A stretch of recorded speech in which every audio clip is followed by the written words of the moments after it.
Mheshimiwa Bunge, tunaendelea na maswali ya kawaida. Tunaanza na ofisi ya Waziri Mkuu. Mheshimiwa Jasmine Chesko Ngumbi, mbunge wa viti maalum, aulize swali lake.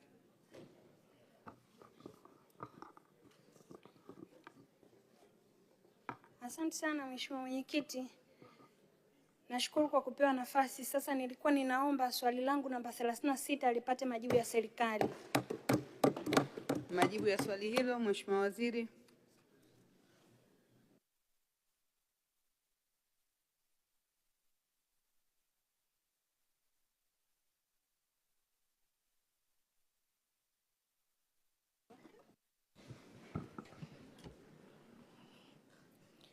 Mheshimiwa Spika, Mheshimiwa Mwenyekiti, ninaomba kujibu swali la Mheshimiwa Jasmine Chesko Ngumbi, mbunge wa viti maalum, kwa niaba ya Waziri wa Nchi, Ofisi ya Waziri Mkuu, Kazi, Ajira na Mahusiano, kama ifuatavyo. Mheshimiwa Mwenyekiti, serikali inatekeleza sera na sheria mbalimbali zinazolenga kuhakikisha miradi mikubwa inatoa fursa za ajira kwa Watanzania. Miongoni mwa sera na sheria hizo ni pamoja na Sera ya Taifa ya Ajira ya mwaka 2008, Sera ya Taifa ya Nishati ya mwaka 2015, Sheria ya Mafuta sura 392 pamoja na Sheria ya Madini sura 123. Kupitia miradi mikubwa inayotekelezwa nchini, vijana wananufaika na fursa za ajira katika sekta mbalimbali. Kwa mfano, zaidi ya ajira 35,000 zimetolewa katika ujenzi wa reli ya SGR, zaidi ya ajira 10,000 katika mradi wa ujenzi wa bomba la mafuta ghafi ya Afrika Mashariki, na zaidi ya ajira 2,497 zimetolewa katika ujenzi wa uwanja wa ndege wa kimataifa wa Msalato Dodoma na upanuzi wa uwanja wa ndege wa kimataifa wa Mwalimu Julius Nyerere. Vile vile, zaidi ya ajira 1,500 zimetolewa katika ujenzi wa daraja la Kigongo Busisi na zaidi ya ajira 3,000 katika upanuzi wa bandari ya Dar es Salaam.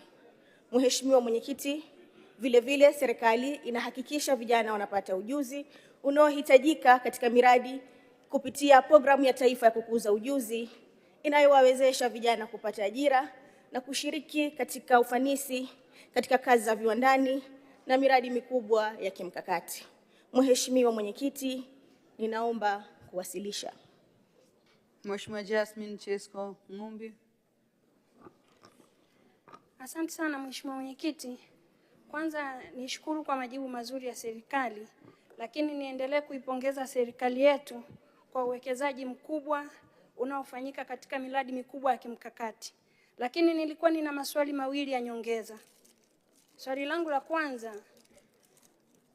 kama Mheshimiwa Waziri alivyojibu, ni kuwa vijana hawa wanapata ajira lakini pia wanapata ujuzi. Sasa nilitamani kujua, baada ya hawa vijana kupata ujuzi kwenye hiyo miradi mikubwa ya kimkakati kama miradi ya kujenga viwanja vya ndege pamoja na miradi ya SGR, yani miradi ya reli, nilitamani kujua hawa vijana huo ujuzi baada ya kuupata, maana hii miradi sote tunajua ni miradi ya kimkakati na miradi ya muda mfupi, si miradi endelevu.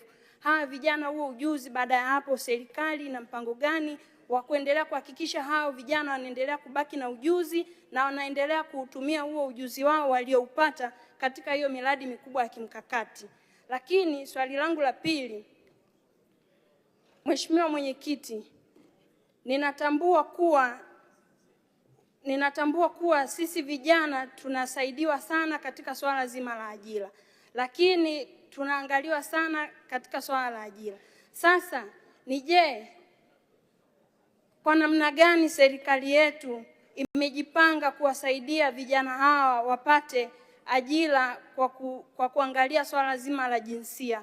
Kwa maana tunaona na tuna imani kuwa vijana wa kike na vijana wa kiume wote wanapata haki sawa, kama ni kusoma wote tunasoma sawa.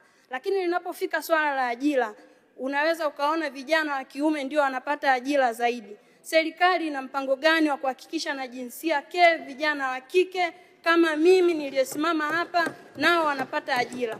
Lakini pia kama tunavyomuona Mheshimiwa Waziri anajibu swali, naye ni kijana na ni binti kama sisi jinsia ke. Naomba kujua serikali ina mpango gani wa kuhakikisha vijana jinsia ke nao wanapata ajira kama jinsia me. Majibu Mheshimiwa Waziri.